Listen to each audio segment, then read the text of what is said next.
It's easy to kind of look at commercial vessels, non-military ships, and say, well, that's not a real pirate ship. That's not, a combat vessel.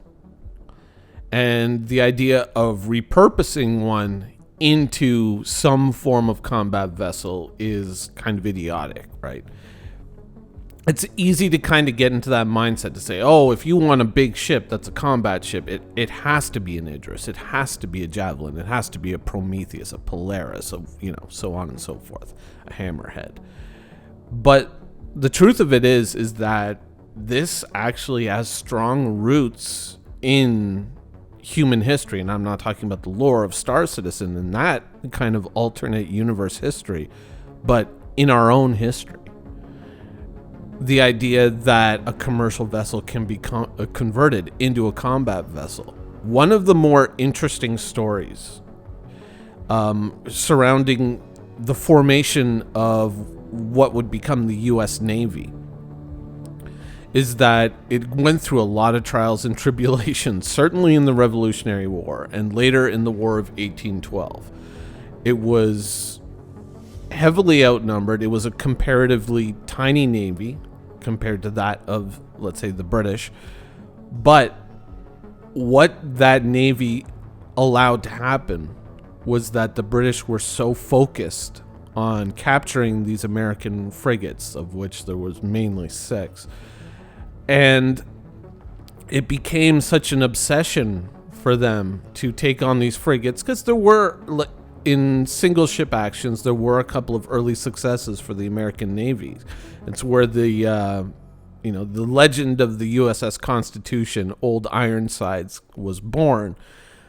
But by being distracted by these ships, it allowed all of these privateers to sail out of various ports and wreak absolute havoc on British commercial interests. It's what eventually brought the British to the negotiating table, was the increased insurance costs and the losses suffered by the British in mercantile trade. The ocean is a vast place. The ocean is, realistically, you can't just build a fortress on the ocean and just seal off the ocean, especially in those days. Nowadays, with radar and missiles and whatnot, it's not as daunting a task as it would have been back in the 1800s.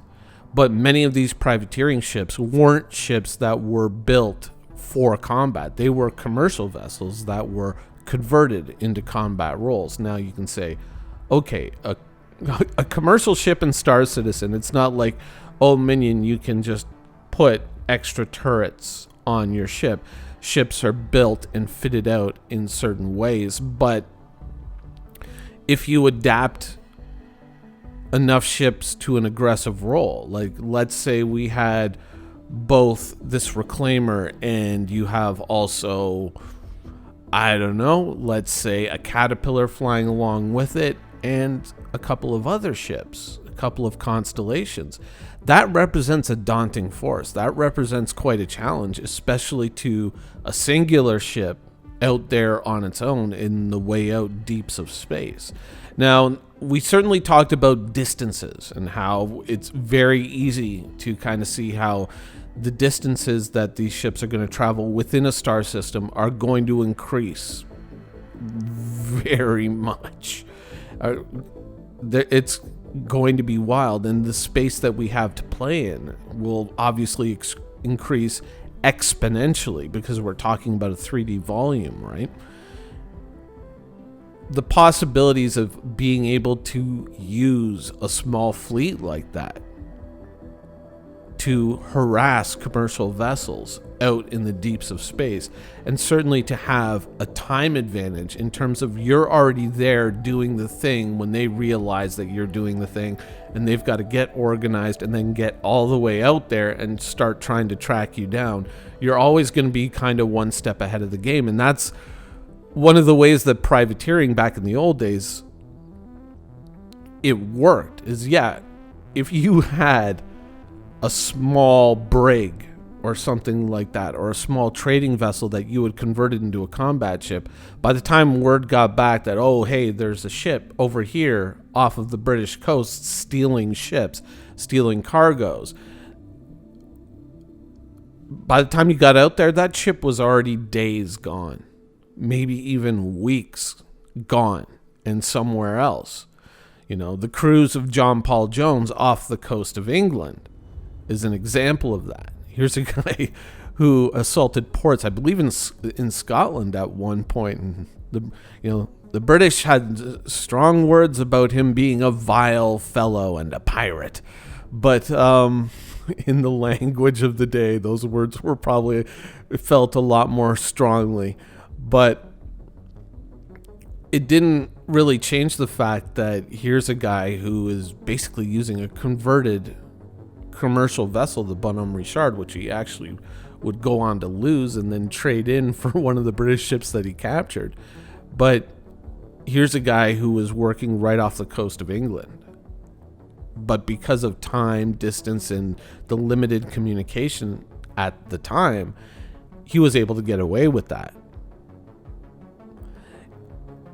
When you're kind of thinking from a pirate mindset, the most important thing that you really have to factor in isn't how many torpedo tubes or how many turrets that you have.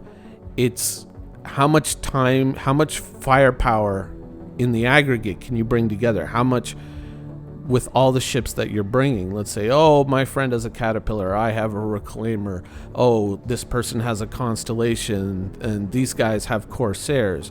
That assembled firepower, what can you bring that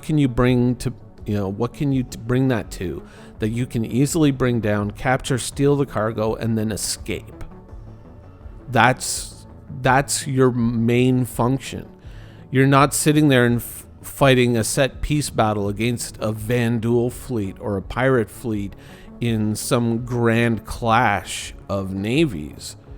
What you're doing is you're trying to get in there, knock that guy's engines and shields out, get that cargo, and then get out of there. Whether it's an NPC or a player, a miner, whatever, that's your main focus.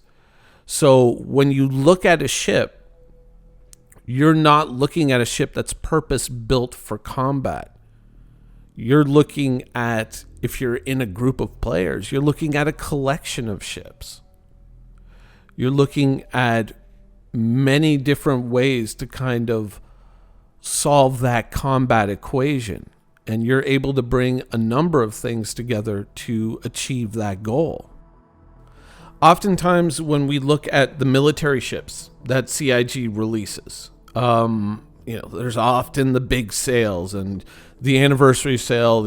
What's the big ship going to be this year? Is there going to be a big ship? And how does it fulfill, these roles that we are looking for? And speaking specifically as pirates, you often want range, you want hitting power.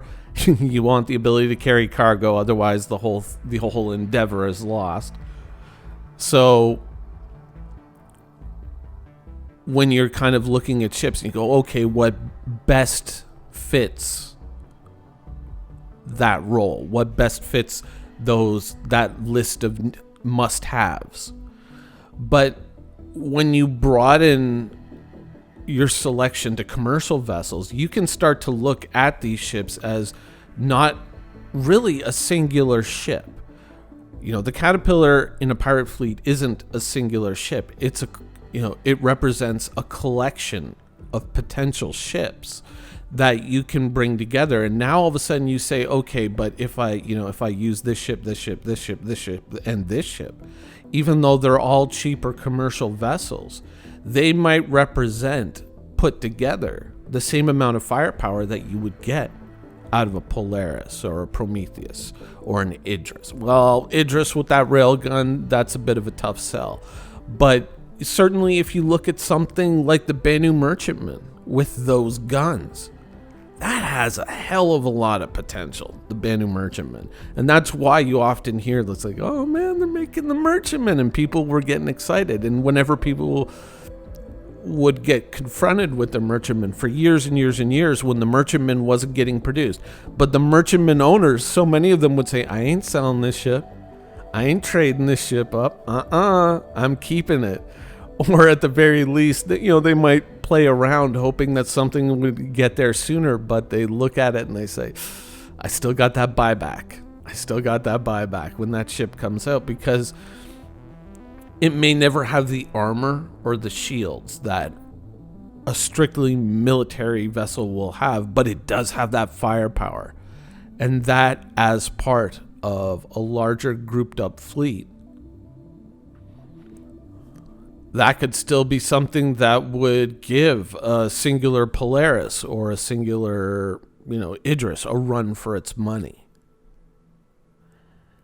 A lot of people complain that, oh man, my org can't afford to field an Idris or a Javelin. How do we make that happen, and who's going to have the Javelin? Those kind of where everyone was pooling money to buy a Javelin, and they were desperately trying to get a Javelin when that was a big thing, a big point of discussion. And they were kind of, in a way, if you're looking at it from the view of, we're strictly a mercenary org, we're strictly a military org that's going to go out there and confront the Vandul or confront the pirates, and we need these big, muscly ships that are going to come wading into the battle and just clobbering people. And they would look at these ships, whereas other players would say, oh, well, I have this, you have that, and you have this ship, and this other guy has that ship. Put all those ships together. That represents a hell of a lot of firepower. And the best part is that, what happens if we lose one of those ships? One of those ships gets put into the insurance reclaim. We have to wait for it to come back. But we don't lose the entire thing. Whereas if you lose a Javelin or you lose an Idris, you've lost the entire thing. It's entirely possible that one ship could stay behind and fight and buy the other ship's time to escape. And that opens up a lot of tactical flexibility that, kind of putting all your eggs into one basket doesn't give you. There's a lot of strength when you think about these ships. Not so much in that direct confrontational military combat way, but you think of them more as devices used in kind of more of an asymmetrical type of warfare. A fair argument could be made that they're in fact stronger that way and much more impactful. Certainly recently we've seen, and we continue to see, that a smaller force, well organized and well disciplined, can hold off and even challenge a much larger force. And that's kind of at the heart of what we're talking about here, is that it's not a good idea to look at Star Citizen ships to be kind of beholden to the idea that I have to have a strictly combat-based vessel. If you've got friends, if you've got an org, people that you play with, it's not so much about, how many people can you cram onto this one big military ship. It's how many ships can you bring well crewed together, and do those ships equal up to that much larger military vessel, yet spread that force out in such a way that destroying one single entity doesn't destroy the entire endeavor. Remember that when we used to talk about Arena Commander, and I would always challenge people on that, and I would say, don't look at Arena Commander as any kind of reflection of what's combat in Star Citizen is going to be. And be like, oh, no. Arena Commander, you got to get this, you got to do that. And Arena Commander was a horrible example because everyone who joined that fight was committed to that fight, win, lose, or draw. In Star Citizen, there's no such thing. Unless you're interdicted.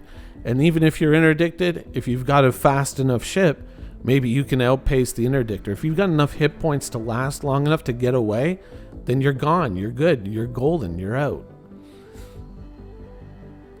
There's a lot more flexibility. If you want to be a pirate in Star Citizen, there's a lot of flexibility in what ship you can fly. And there certainly are standout ships, and we talk about them all the time. There are some real beauts out there, some real great ships.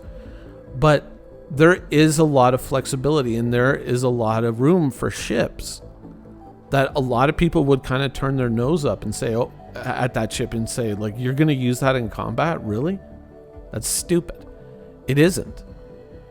There's a very good and strong case to be made for a lot of these ships being combat vessels.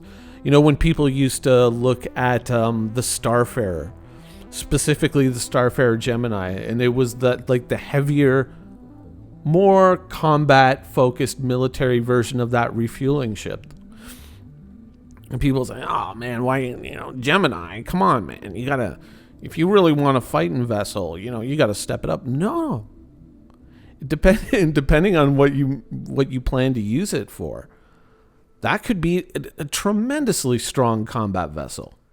It's just, you have to pick your battles. And that's the great thing about being a pirate, is that you get to pick your battles.